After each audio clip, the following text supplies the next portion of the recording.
আসসালামু আলাইকুম সবাই। আশা করি সবাই খুব ভালো আছেন এবং সুস্থ আছেন। প্রতিদিন স্পোকেন ইংলিশে আপনাদের স্বাগতম জানাচ্ছি। সো আজকে যে ওয়ার্ডটি নিয়ে আমরা ডিসকাস করব সেই ওয়ার্ডটি হচ্ছে ambition. Ambition ambition so ambition এই ওয়ার্ডটি হচ্ছে একটি নাউন ওয়ার্ড এবং এর অর্থ হচ্ছে উচ্চাকাঙ্ক্ষা। মানে কোনো কিছু করার তীব্র যে ইচ্ছাটা বা আকাঙ্ক্ষাটা, সেটা থেকেই অ্যাম্বিশন হচ্ছে শব্দটি আমরা ইউজ করতে পারি, ওয়ার্ডটি ইউজ করতে পারি। সো এই ওয়ার্ডটি আমরা কিভাবে উচ্চারণ করব? অ্যাম্বিশন। অ্যাম্বিশন আপনারা বারবার হচ্ছে প্র্যাকটিস করলে আপনাদের ওয়ার্ডগুলো মনে রাখতে অনেক ইজি হয়ে যাবে। আর একটা কাজ করবেন, এই যে আমাদের ভিডিওর নিচে কমেন্ট সেকশনে আপনারা এই ওয়ার্ড রিলেটেড কোনো যদি সেন্টেন্স জেনে থাকেন সেটা সবার সাথে শেয়ার করবেন, আর ভিডিওটা অনেকগুলো ফ্রেন্ডের সাথে শেয়ার করার চেষ্টা করবেন। তাহলে দেখবেন যে অনেকেই আমাদের ভিডিওগুলো দেখে জানতে পারছে, ওনাদের কোনো যদি সেন্টেন্স জানা থাকে বা অন্য ওয়ার্ড জানা থাকে, তাহলে আমাদের সাথে শেয়ার করলে আমরাও শিখতে পারবো। ইংলিশের সবচেয়ে বড় একটা ফ্যাক্ট হচ্ছে আমরা যত বেশি হচ্ছে কমিউনিকেশনটা মেনটেন করব, শিখতে পারবো, অনেকের সাথে প্র্যাকটিস করব, রেগুলার প্র্যাকটিসের মধ্যে থাকবো, তাহলে ইংলিশটা শিখতে অনেক ইজি হয়ে যাবে। সো আজকে আমরা অ্যাম্বিশন নিয়ে শিখবো। অ্যাম্বিশন, আমরা এখানে একটা ভিডিও দেখতে পাচ্ছি যে একটা লোক আপনার একটা উঁচু পাহাড়ে উঠার জন্য চেষ্টা করছে। সো এইটা হচ্ছে তার অ্যাম্বিশন ছিল, এই জন্য সে এই চেষ্টাটা করে যাচ্ছে। যেমন ছোটবেলায় আমার একটা ইচ্ছা ছিল যে বড় হয়ে আমি কখনো কোনো বড় একটা পাহাড়ে চড়বো। So that was my ambition. So আমরা যদি এর পরের স্লাইডটিতে চলে যাই, এখন আমরা দেখতে পাচ্ছি যে সিনোনিমস ফর অ্যাম্বিশন। অ্যাম্বিশনের সমার্থক শব্দগুলো আমরা দেখব। সো প্রথম যে সিনোনিমসটা আমরা দেখতে পাচ্ছি সেটা হচ্ছে অ্যাসপারেশন। অ্যাসপারেশন উচ্চারণটা হবে অ্যাসপারেশন। অ্যাসপারেশন মানে আকাঙ্ক্ষা, মানে কোনো কিছু করার ইচ্ছা থেকে অ্যাসপারেশন, আপনারা এই সিনোনিমটি ব্যবহার করতে পারেন। তারপর আমরা যদি দেখি গোল। গোল গোল গোল অর্থ হচ্ছে লক্ষ্য, কোনো কিছু লক্ষ্য বা স্থির করে আপনারা যদি একটা উদ্দেশ্যে পৌঁছাতে চেষ্টা করেন, তাহলে সেই ক্ষেত্রে আপনারা সাকসেসফুল হবেন, মানে আপনারা আপনাদের গোলে পৌঁছাবেন, লক্ষ্যে পৌঁছাবেন। সো এই ওয়ার্ডটি আমরা কিভাবে উচ্চারণ করব? গোল। গোল। এর পরের ওয়ার্ডটি যদি আমরা দেখি, এই ওয়ার্ডটি হচ্ছে অবজেক্টিভ। অবজেক্টিভ অবজেক্টিভ অবজেক্টিভ এই ওয়ার্ডটির অর্থ হচ্ছে উদ্দেশ্য, মানে কাউকে কোনো কিছুর উদ্দেশ্যে কোনো কিছু বলা, সেই অর্থে, বা হচ্ছে আপনার কোনো কিছু একটা করতে আপনার একটা উদ্দেশ্য পোষণ করেছেন, সো সেই ক্ষেত্রে আপনারা অবজেক্টিভ এই ওয়ার্ডটি ইউজ করতে পারেন। আরেকটি যদি ওয়ার্ড দেখি, ডিজায়ার। এই উচ্চারণটি কি হবে? ডিজায়ার। ডিজায়ার ডিজায়ার মানে ইচ্ছা। সো আমি যে বারবার বলছি যাতে আপনাদের বারবার প্র্যাকটিস করতে ইজি হয়, সো আমার সাথে বারবার এই শব্দটি এভাবে উচ্চারণ করলে আপনাদের জন্য খুব ইজি হয়ে যাবে। সো আবার আরেকবার উচ্চারণ করি, ডিজায়ার। ডিজায়ার মানে হচ্ছে ইচ্ছা। এরপরে ওয়ার্ডটি আমরা দেখতে পাচ্ছি যে ড্রিম। ড্রিম ড্রিম মানে হচ্ছে স্বপ্ন। আমরা জেগে থেকেও স্বপ্ন দেখি, আমরা ঘুমিয়েও স্বপ্ন দেখি। সো স্বপ্ন দেখা উচিত, স্বপ্ন দেখলেই সেটা বাস্তবায়ন করা সম্ভব। সো হচ্ছে সেই ক্ষেত্রে আমাদের ড্রিমের যে উচ্চারণটা সেটা কি হবে? ড্রিম। ড্রিম ড্রিম এটার অর্থ হচ্ছে স্বপ্ন। সো আমি মনে করছি you are having fun. So সত্যি কি আপনারা মজা পাচ্ছেন? আপনারা যদি আমাদের এই ইংলিশ স্পোকেনের যে ক্লাসগুলো হচ্ছে সেগুলোতে ভালো লাগে, এবং ইংলিশ সবসময় হচ্ছে ফান নিয়ে পড়তে হয়, বেশি বেশি প্র্যাকটিস করতে হয়। সবার সাথে প্র্যাকটিস করবেন, লজ্জা করার কোনো কিছু নাই। আমরা অনেকেই লজ্জা করে হচ্ছে বলি না, ইংলিশ প্র্যাকটিস করি না। আপনাদের যদি ভুলও হয়, লজ্জা পাওয়ার কোনো কিছু নেই, মানুষ ভুল থেকেই শিখতে পারে। সো বারবার প্র্যাকটিস করবেন, মজা নিয়ে প্র্যাকটিস করবেন, তাহলে দেখবেন যে অনেক ইজি হয়ে গিয়েছে। এরপরের ওয়ার্ডটি আমরা একটু চেক করি, ডিটারমিনেশন। ডিটারমিনেশন ডিটারমিনেশন মানে হচ্ছে সংকল্প। কোনো কিছু করার জন্য আমি একটা সংকল্প করেছি, আমি একটা প্ল্যান করেছি যে আমি ঠিক মতো এই কাজটা করব। সেই অর্থে যে শব্দটি বা ওয়ার্ডটি সেটি কি হবে? ডিটারমিনেশন। এর পরের ওয়ার্ডটি দেখতে পাচ্ছি মোটিভেশন। মোটিভেশন অর্থ হচ্ছে প্রেরণা, কাউকে মোটিভেট করা, প্রেরণা দেওয়া। সেই অর্থে আপনারা কি ব্যবহার করতে পারেন? মোটিভেশন। সো মোটিভেশনের পরে আমরা আরেকটি সিনোনিম দেখতে পাচ্ছি, এটা হচ্ছে পারপাস। সো উচ্চারণটা এভাবে হবে পারপাস অর্থ হচ্ছে উদ্দেশ্য।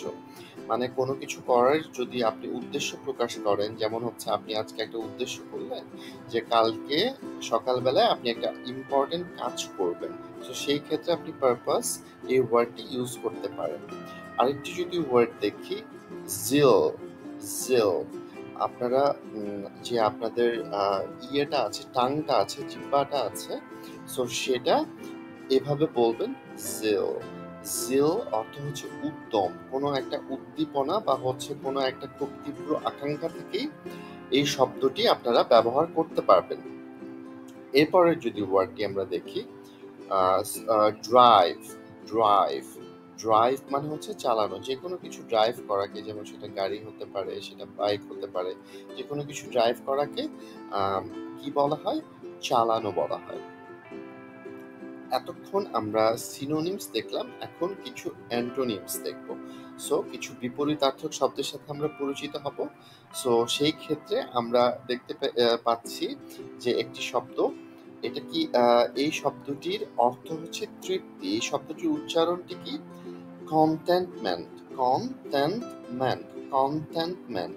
আমার সাথে আরেকবার একটু বলেন, কন্টেন্টমেন্টের অর্থ হচ্ছে তৃপ্তি। তারপরের শব্দটি হচ্ছে স্যাটিসফ্যাকশন হচ্ছে সম্পূর্ণ পরিতৃপ্তি। আপনি একটা কাজ করে 100% স্যাটিসফাইড হয়েছেন। সো স্যাটিসফ্যাকশন বারবার বললে আপনাদের প্র্যাকটিসটা হয়ে যাবে। এবং আরেকটা কাজ করবেন, আপনারা এই ওয়ার্ড রিলেটেড যে সেন্টেন্সগুলো আপনারা যদি জানেন বা ধরেন জানেন না, অন্য কোথাও থেকে কালেক্ট করে আমাদের ভিডিওর নিচে লিখবেন। আর এই রিলেটেড যদি কোনো কোশ্চেন থাকে সেটাও আমাদেরকে করবেন।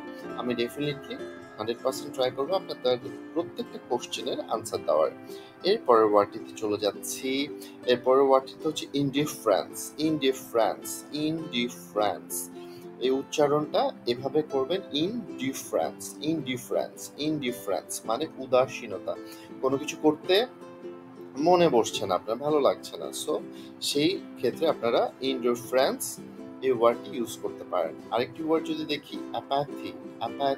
অ্যাপ্যাথি মানে অনীহা, কোনো কিছু করতে ইচ্ছা প্রকাশ না করলে বা ভালো না লাগলে সেই অর্থে অ্যাপ্যাথি এই ওয়ার্ডটি আপনারা ইউজ করতে পারেন। তারপরের ওয়ার্ডটি আমরা দেখব কমপ্লেসেন্সি মানে আত্মতুষ্টি। ভেতরে যে একটা তুষ্টি থাকে, ভেতরে যে একটা আগ্রহ থাকে বা খুব বেশি একটা পরিমাণের তুষ্টি থাকে, সেই ক্ষেত্রে কমপ্লেসেন্সি আপনারা ইউজ করতে পারেন। সো এতক্ষণ পর্যন্ত আপনারা যে ওয়ার্ডগুলো সম্পর্কে জেনেছেন, আপনারা হয়তোবা নোট ডাউন করেছেন। যদি নোট ডাউন করে না থাকেন, ভিডিওটা আবার দেখে নোট ডাউনগুলো করে ফেলেন, তাহলে কি হবে? আপনাদের প্র্যাকটিস করতে অনেক ইজি হয়ে যাবে এবং দিন শেষে দেখবেন যে আপনারা অনেকগুলো ওয়ার্ড সেন্টেন্স সেই সম্পর্কে জেনে গিয়েছেন। এগুলো পরবর্তীতে যখন আবার ট্রাই করবেন বা ভিডিওটা আরেকবার দেখবেন, আরো বারবার দেখবেন, 3-4 বার করে দেখলে দেখবেন আপনাদের সেই ওয়ার্ডটা একেবারে মুখস্থ হয়ে গিয়েছে। এবং বারবার সবার সাথে, ফ্রেন্ডসদের সাথে শেয়ার করার চেষ্টা করবেন। আর ভিডিওটি ভালো লাগলে অবশ্যই আপনাদের ফ্রেন্ডসদের সাথে শেয়ার করবেন। আর আমাদের কমেন্ট সেকশনে ডেফিনেটলি কমেন্টস তো করবেন। কমেন্টস করলে কি হবে? আমাদের সাথে ইন্টারাকশনটা আপনাদের খুব ভালো হবে এবং আমি প্রত্যেকটা কমেন্টসের আনসার 100% দিয়ে দিব আপনাদেরকে। এরপরের ওয়ার্ডটা যদি আমরা লক্ষ্য করি, সেই ওয়ার্ডটা হচ্ছে মেডিওক্রিটি মানে মধ্যম পন্থা, মানে মিডিয়াম কোনো অবস্থান। সেই ক্ষেত্রে মেডিওক্রিটি এই শব্দটি ব্যবহার করা যায়। লেথার্জি মানে অলসতা, মানে কোনো কিছু কাজ করতে মন বসছে না, সেক্ষেত্রে কি হয়? লেথার্জি। সো আরেকটা ওয়ার্ড যদি দেখি, লেজিনেস, লেজিনেস, লেজিনেস। আরেকবার একটু উচ্চারণ করি, লেজিনেস। লেজিনেসের অর্থ হচ্ছে অলসতা, মানে হচ্ছে কোনো কিছু কাজ করতে একেবারেই ইচ্ছা করছে না। এরপরের ওয়ার্ডটি হচ্ছে ইনার্শিয়া। এই উচ্চারণটি হবে inertia, INERTIA, inertia, inertia. Inertia মানে হচ্ছে নিষ্ক্রিয়তা, মানে কোনো কিছু কাজ করতে একেবারেই মন নেই, নিষ্ক্রিয় একটা ভাব, তখন এই ওয়ার্ডটি আপনারা ইউজ করতে পারেন। এই ওয়ার্ডটি হচ্ছে ইনার্শিয়া। এরপরের ওয়ার্ডটি আনঅ্যাম্বিশিয়াস, আনঅ্যাম্বিশিয়াস। আনঅ্যাম্বিশিয়াস এর অর্থ হচ্ছে নিষ্ক্রিয়তা, মানে আমার কোনো অ্যাম্বিশন নাই, কোনো গোল নাই, কোনো লক্ষ্য নাই, সেই ক্ষেত্রে কি ওয়ার্ড ইউজ করতে পারবেন? আনঅ্যাম্বিশিয়াস। এরপর যদি আমরা যাই, এরপর আমরা দেখতে পারবো যে সেন্টেন্সেস ফর অ্যাম্বিশন।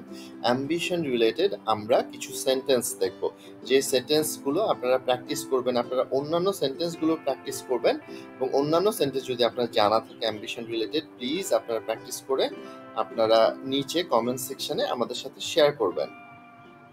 প্রথম সেন্টেন্সটি আমরা যদি লক্ষ্য করি, মাই ambition is to become a successful entrepreneur and create my own business.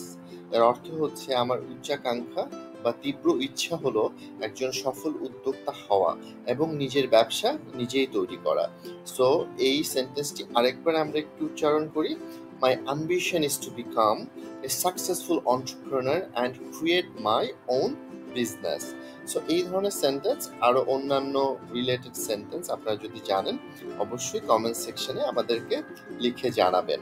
তো সেকেন্ড নাম্বার 2, এটা যদি হচ্ছে আমরা খেয়াল করি, so she has always had a strong ambition to become a doctor and help others. এর অর্থ হচ্ছে তার সবসময়ই একজন ডাক্তার হওয়ার এবং অন্যদের সাহায্য করার একটি দৃঢ় উচ্চাকাঙ্ক্ষা ছিল, অ্যাম্বিশন ছিল। সো আরেকবার একটু বলি, she has always had a strong ambition to become a doctor and help others. এর পরের সেন্টেন্সটিতে আমরা চলে যাচ্ছি, his ambition drives him to work hard and achieve his goals. এর অর্থ হচ্ছে তার উচ্চাকাঙ্ক্ষা তাকে কঠোর পরিশ্রম করতে এবং তার লক্ষ্য অর্জন করতে পরিচালিত বা চালিত করে। এর সেন্টেন্সটি আরেকবার একটু প্র্যাকটিস করি, his ambition drives him to work hard and achieve his goals. পরের সেন্টেন্সটিতে চলে যাচ্ছি। পরের সেন্টেন্সটি হচ্ছে, having a clear ambition gives you a sense of direction in life. Sorry, আমরা আরেকবার একটু বলি, having a clear ambition gives you a sense of direction in life. এর অর্থ হচ্ছে একটি স্পষ্ট উচ্চাকাঙ্ক্ষা বা ইচ্ছা আপনাকে জীবনের একটি সঠিক দিক নির্দেশনা দিয়ে থাকে। এর পরের সেন্টেন্সটি, I encourage you to pursue your ambitions and never be afraid to dream big. এর অর্থ হচ্ছে আমি আপনাকে আপনার উচ্চাকাঙ্ক্ষা বা ইচ্ছা অনুসরণ করতে উৎসাহিত করি এবং কখনোই বড় স্বপ্ন দেখতে ভয় পাবেন না। So never afraid to dream big. So never be afraid to dream big. কখনোই কোনো বড় স্বপ্ন দেখতে বা স্বপ্ন দেখতে কখনোই ভয় পাবেন না, সবসময় স্বপ্ন দেখবেন। স্বপ্ন দেখলে কি হবে? ড্রিম দেখলে সেই ড্রিমটা সাকসেসফুল করতে আপনার জন্য ইজি হয়ে যাবে। Always dream big. সো আজকে এই পর্যন্তই। আশা করছি আজকে আমরা প্রায় 10টি সিনোনিমস, 10টি অ্যান্টোনিমস, তারপর হচ্ছে 5টি সেন্টেন্স, অনেকগুলো ওয়ার্ডস নিয়ে আমরা প্র্যাকটিস করেছি। সো এই প্র্যাকটিসগুলো আমরা রেগুলার করব, প্রতিদিন আমরা চেষ্টা করব আপনাদের জন্য ভিডিও নিয়ে আসার। আপনারা কমেন্ট সেকশনে সবার সাথে শেয়ার করবেন আপনাদের ওয়ার্ডসগুলো, সেন্টেন্সগুলো, অন্যান্য সেন্টেন্স জানা থাকলে সেগুলোও শেয়ার করবেন। আমরাও শিখবো, আমরা অন্যান্যদের শিখতে হেল্প করব। এবং আপনাদের যদি এই ভিডিওটি ভালো লেগে থাকে, অবশ্যই আপনারা যদি ইউটিউবে দেখে থাকেন তাহলে সাবস্ক্রাইব করে দিবেন আমাদের চ্যানেলটিকে, আর হচ্ছে আপনাদের ফ্রেন্ডসদের সাথে অবশ্যই ভিডিওটি শেয়ার করবেন। সবাই ভালো থাকবেন, সুস্থ থাকবেন। আসসালামু আলাইকুম।